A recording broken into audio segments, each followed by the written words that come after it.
So in part 4 of the Creative Constellations program, the theme is turning stars into constellations.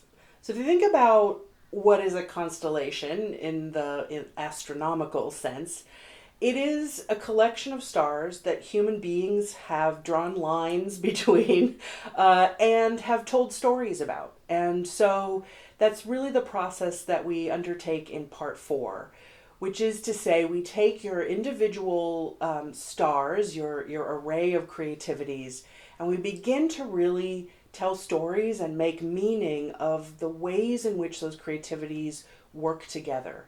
How do they balance each other? Where do they feel like they're pulling in opposite directions? How do they harmonize together as part of the overall design of who you are? How do they work together as a system? And so there are 3 activities in this part of the course. There's an activity around just connecting the dots, drawing those lines, and just in that process of sketching lines between the dots, between the creative modes that are on your star chart, people begin to tell themselves the story of how they operate as a creator, how the parts of themselves that have been identified really kind of work together.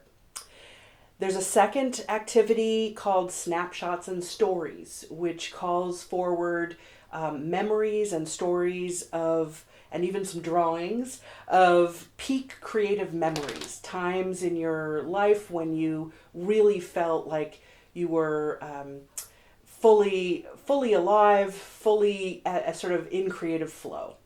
And so we see what we can learn from that helps also to unpack the idea of your constellations. And then the third activity is what we call constellation freestyling. So up until that point, you've really been orienting to your constellation in terms of that cycle map or that star chart that I described in part 3.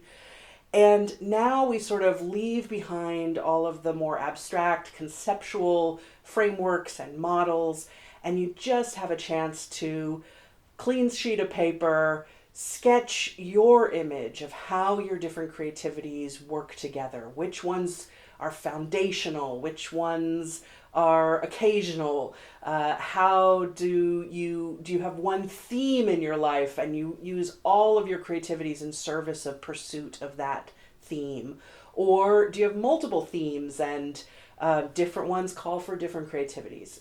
So we explore all those kinds of questions in that constellation freestyling section, and it really calls forward sort of your own intuitive understanding of how you operate, and those sketches, those drawings, those stories that emerge in part 4 really give you a lot of material to work with in terms of deepening your understanding of the meaning of your own creative constellation.